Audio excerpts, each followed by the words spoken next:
말씀은요, 이제 시편 109편 1절에서 10절입니다. 109편 1절에서 10절 말씀입니다.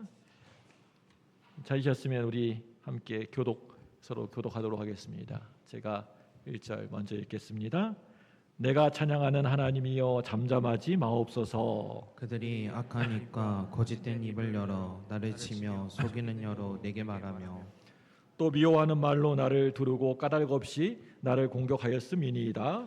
나는 사랑하나 그들은 도리어 나를 대적하니 나는 기도할 뿐이라.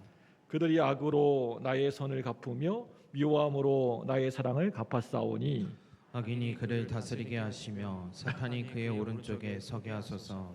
그가 심판을 받을 때의 죄인이 되어 나오게 하시며 그의 기도가 죄로 변하게 하시며 그의 연수를 짧게 하시며 그의 직분을 타인이 빼앗게 하시며 그의 자녀는 고아가 되고 그의 아내는 과부가 되며 그의 자녀들은 유리하며 구걸하고 그들의 황폐한 집을 떠나 빌어먹게 하소서. 아멘. 신년 2025년 첫 주부터 이제 기도 시리즈로 이렇게 쭉 나가도록 할 것입니다. 몇 달이 될지 모르겠습니다. 예. 우리 교회에 가장 필요한 게 무엇일까? 뭐 여러 가지 있겠지만은 기도하는 게 중요하겠다. 이렇게 제가 기도하고 또 올 한 해를 준비하면서 생각을 해보니까 우리 교회에 좀 기도가 좀 필요하겠다. 좀 뜨겁게 열정적으로 하는 기도가 필요하겠다 싶어서 이제 주일 오후 시간엔 당분간 기도 시리즈로 나가려고 합니다. 여러분이 시편 109편 읽어보니까 느낌이 좀 어떠세요? 좀 억울하다는 그런 느낌 들지 않습니까? 나는 다른 사람에게 이렇게 사랑을 베풀고 선의를 베풀었는데 자기한테 돌아오는 것은 안 좋은 것들 뿐입니다. 예, 그런 느낌, 109편이 그런 느낌이지 않습니까? 자, 만약에 우리 마음속에 예수님을 기다리는 좀 비어있는 마음이 없다면 여러분 어떻게 될까요? 한번 생각해 보세요. 내 속에 비어있는 마음이 없다면 어떻게 될까? 우리 마음이 세상의 가치와 걱정으로 가득 차 있다면 예수님이 자리할 마음이 없을 겁니다. 예수님을 기다릴 수 있는 마음이 없이 살아갈 수밖에 없는 것이죠. 비어있는 자리라고 하는 것은요, 예수님이 임할 자리를 내 속에 가득한 무엇 중에 하나로 오시는 게 아니고요, 내 삶에서 내 마음에서 가장 중앙에 있을 그 다른 것을 다 비워내고 밀어내고 개워내고 그 자리에 예수님을 모시는 것입니다. 그건요 바로 예수님이 하나님을 이렇게 받아들이는 그런 자세였습니다. 마찬가지로 내 삶에 또 우리 교회에 나라에 비어있는 자리를 마련해 놓을 때 예수님을 온전히 받아들일 수가 있는 것입니다. 여러분 여기 이 컵이 있잖아요. 이 컵에다가요 물을 가득 넘치게 부어 넣으면 더 채울 수가 없어요. 이게 찰랑찰랑 이렇게 거의 가득 찼는데 더 이상 물을 붓지 못하지 않습니까? 그런 것처럼 우리 마음도요 이 컵처럼 예수님으로 가득 채울 수가 있으려고 하면 우리 중심을 차지하고 있는 여러 많은 생각들이 있지 않습니까? 생각들, 고민들, 여러 가지 그러한 염려들을, 여러 가지 가치들을 싹 비워내야지만 가능할 것입니다. 오늘 시편을 보시면 시인은요 자기 마음속에 있는 감정들이 있습니다. 이 감정들을 하나님 앞에다가 다 내려놓고 그 마음을 싹 다 비우는 장면이 나오는 것을 보게 됩니다. 시인은요 하나님에게 그 원수들로 대적들로 인한 고통을 너무나도 힘들다고 하면서 탄식하면서 그 마음속에 있는 그러한 저주와 고통을 하나님 앞에다가 솔직히 정직하게 다 쏟아내고 있습니다. 그리고 그 비어있는 마음을 하나님을 향한 확신으로 감사와 찬양으로 가득 채우고 있습니다. 그 내용을 보시면 정말 1절부터 10절까지 여러분 읽어보시면 너무나도 공격적이고 강한 말들이 보면 볼수록 좀 많이 좀 불편할 정도입니다. 그래서 성경학자들은요 오늘 이 시편을요 저주 시편이라고 그렇게 보통 그렇게들 부릅니다. 예수님은 분명 우리들에게 뭐라고 가르치셨습니까? 우리 마태, 마가, 누가, 요한복음, 사복음서 보면 예수님은 주로 말씀하실 때 우리에게 뭐라고 얘기하십니까? 원수를 사랑하라고 용서하라고 가르치지 않으셨습니까? 그건요 당연한 구약 성경의 가르침이었습니다. 그런데 시편에서 오늘 말씀과 같은 구약 성경의 가르침과는 완전 반대로 저주 시편이 등장하는 것을 보게 됩니다. 여러분, 이것을 우리가 어떻게 바라보고 또 우리가 해석을 해야 할까요? 그렇다고 우리 마음속에 우리를 부당하게 대하거나 악을 행하는 사람을 향해서 저주하는 마음이 전혀 아예 없는 것도 아닙니다. 그렇지 않습니까? 우리도요 마찬가지로 진짜 나는 전혀 그렇게 하지 않았는데 억울한 일을 당하거나 별 이유 없이 비난받거나 거짓된 말로 오해받게 되면 내 마음속 깊은 곳에서 상처를 받거나 분노의 감정이 일어날 수가 있지 않습니까? 이건 너무나 지극히 정상적인 일입니다. 그런데 그럼에도 오늘 말씀과 같은 저주 시편을 읽을 때면 늘 불편한 것도 그것도 사실입니다. 저주 시편은 바로 그래서 중요한 의미가 있습니다. 우리 삶 가운데에서 우리를 대적하는 사람이 생기고 그런 사람들 때문에 특히 그런 사람들의 입에서 나오는 말 때문에 우리가 힘들어하고 고통당한다면 여러분 우리는 그럴 때 어떻게 하면 좋을까요? 이런 일을 당할 때 하나님에 대한 믿음이 없는 사람들은 좌절과 절망 아니면 정말 실제로 보복으로 이어질 수밖에 없습니다. 그런데 우리 예수 믿는 사람들, 우리 예수 믿는 우리 성도들은요 곧바로 그럴 때 하나님을 향하여서 눈을 들고 내 속마음을 하나님에게 다 털어놓게 됩니다.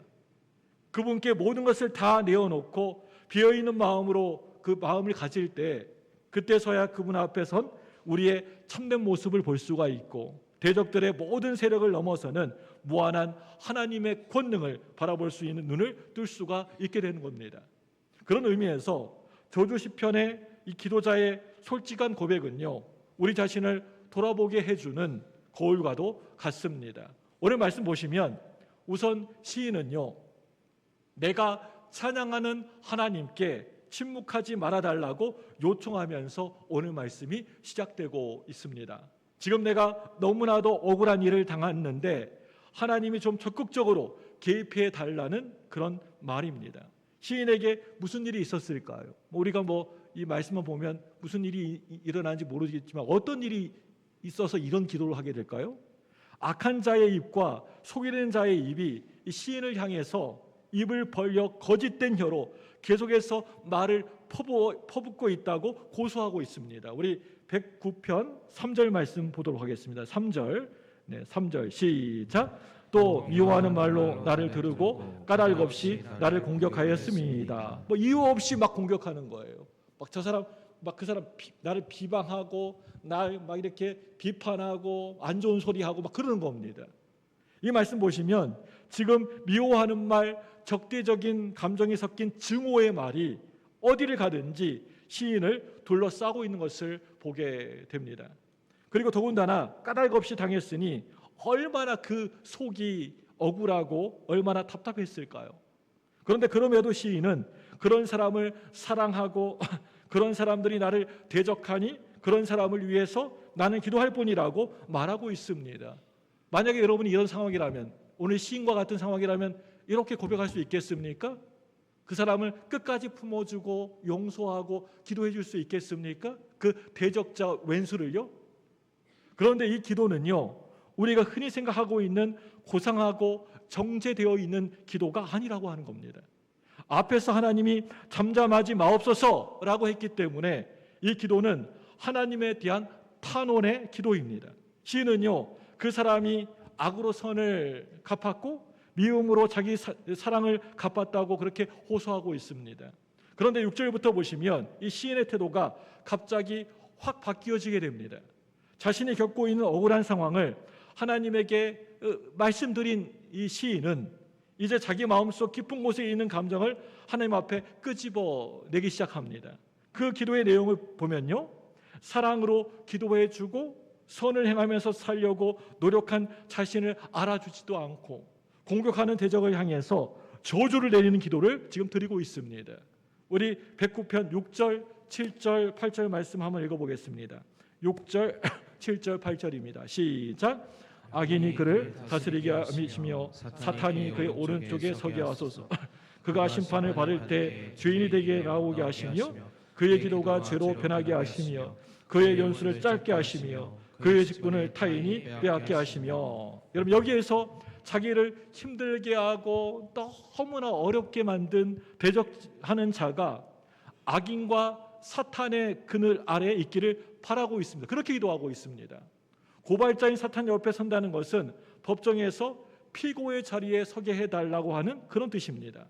합당한 심판을 받게 해달라고 하는 요청입니다. 그런데 시인의 기도를 보면 점점 더 그 범위가 넓어지고 확대지어지고 있는 것을 보게 됩니다. 6절에서 8절을 보시면 대적을 향한 저주의 기도였다면 9절에서 13절을 보시면 이제 대적들의 그 가족들과 자녀들과 후손들에게까지 저주의 말을 쏟아놓고 있습니다.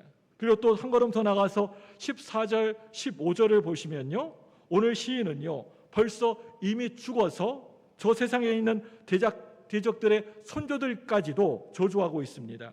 우리 109편 9절, 10절, 11절 말씀 보겠습니다. 9절, 10절, 11절입니다. 시작. 그의 자녀는 고아가 되고 그의 아내는 과부가 되며 그의 자녀들은 유리하며 구걸하고 그의 황폐한 집을 떠나 빌어먹게 하소서. 고리되고 많은 자가 그의 소유를 다 빼앗가게 하시며 그가 수고한 것을 낯선 사람이 탈취하게 하시며. 읽기도 그냥 무시무시하지 않습니까? 여기에서 낯선 사람이라고 나오는데 이 낯선 사람은요 불법적인 사람이라고 그렇게 번역할 수가 있을 것 같습니다.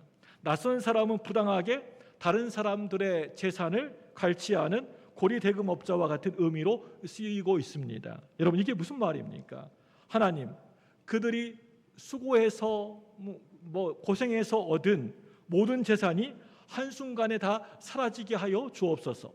자식들과 아내마저도 세상의 치욕스러운 수치를 당하게 해 주십시오. 그들의 목숨 자체에 큰 위협이 있게 해 주십시오. 그런 기도입니다. 이렇게 구하고 있는 겁니다.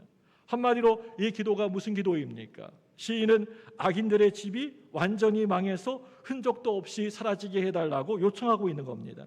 그 당시에 고아와 과부는 사회적으로 또 법적으로 전혀 보호받지 못하고 도움받지 못한 사회적인 약자들이었습니다. 하나님은 바로 그런 약자들을 보호하는 법을 마련해 주셨죠. 그런데 시인은 그런 하나님의 뜻과 말씀과는 전혀 반대로, 완전 반대로 오히려 그들이 집도 없이 또 안식도 없이 안전을 기대할 수도 없이 낯선 자로 살아가게 해달라고 하나님께 나아가 기도하고 있습니다. 이제 마지막으로 시인은요, 악인들의 자손들도 끊어지게 해달라고 후대의 그 이름까지도 다 지워지게 해달라고 기도하고 있습니다. 이 기도가 무슨 기도입니까? 이 악인들에게는 아예 미래가 없게 해달라고 하는 그런 기도입니다. 그 당시에 자손을 낳아서 계보를 잇는 일은 굉장히 중요한 일이었습니다. 그것은 길이길이 그 집안의 이름이 지워지지 않게 되는 그런 방법이었기 때문입니다. 자손 없이 이름이 지워진다는 것은 정말 강력한 저주였습니다. 이름이 지워진다는 것은 한마디로 가문의 완전한 멸망을 기도한 것입니다.